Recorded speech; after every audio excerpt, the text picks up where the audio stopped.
రాజన్న సిరిసిల్ల జిల్లా వేములవాడలో ప్రధాని నరేంద్ర మోదీ జన్మదినోత్సవం పురస్కరించుకుని బీజేపీ ఆధ్వర్యంలో ఘనంగా రక్తదాన శిబిరం నిర్వహించారు. 15 రోజుల పాటు దేశవ్యాప్తంగా సేవా పక్షం పేరుతో కార్యక్రమాలు నిర్వహిస్తున్నట్లు వాటిలో భాగంగా ఈ రక్తదాన శిబిరం జరిగిందని బీజేపీ నియోజకవర్గ ఇన్ఛార్జి చెన్నమనేని వికాసరావు పేర్కొన్నారు.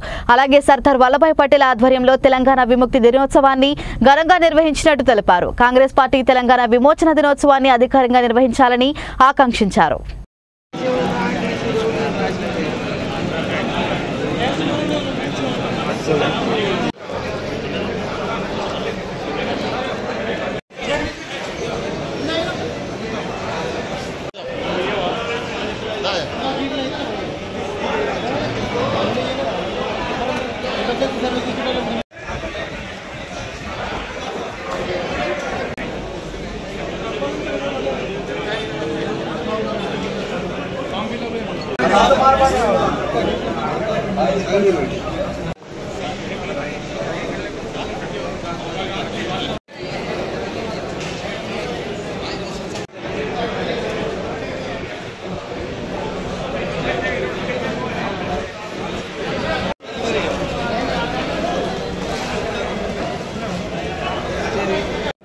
ఈరోజు సెప్టెంబర్ 17 మరి భారతీయ జనతా పార్టీ నరేంద్ర మోడీ గారి జన్మదినం పురస్కరించుకొని సేవా పక్వాడ్ అనే కార్యక్రమం నిర్వహిస్తున్నాము. సెప్టెంబర్ 17 నుంచి అక్టోబర్ 17 వరకు ఎన్నో సేవా కార్యక్రమాలు చేస్తున్నాం. ఈరోజు వేములవాడ నియోజకవర్గ స్థాయిలో వేములవాడ పట్టణంలో రక్తదాన శిబిరం నిర్వహిస్తున్నాము. దీనికి మంచి స్పందన ఉంది.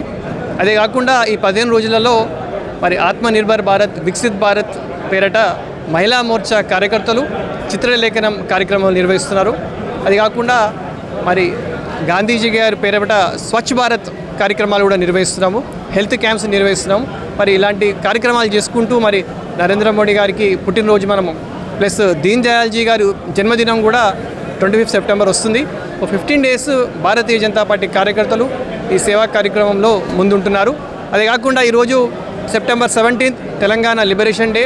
మరి రాజ్నాథ్ సింగ్ గారు ఇప్పుడే వారి ఉపన్యాసం ముగించారు.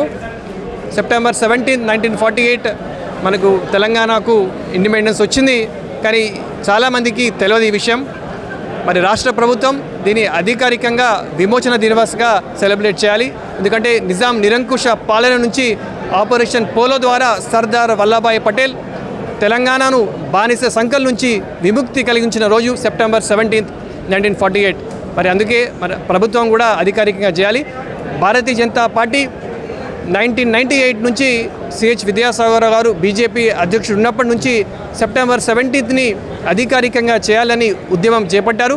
మరి ఆ ఉద్యమానికి చూసి భారతీయ జనతా పార్టీ ప్రభుత్వానికి వచ్చినాక నరేంద్ర మోడీ గారి నాయకత్వంలో మరి అమిత్ షా గారు సెప్టెంబర్ 17ని అఫీషియల్ లిబరేషన్ డేగా వాళ్ళు ప్రకటించినారు. మరి గత 2 సార్లు అమిత్ షా గారు వచ్చారు. మరి ఈరోజు రాజ్నాథ్ సింగ్ రావడం జరిగింది. అందుకే మరి రాష్ట్ర ప్రభుత్వం కూడా అధికారికంగా సెప్టెంబర్ 17ని సెలబ్రేట్ చేయాలని మేము కోరుతున్నాం.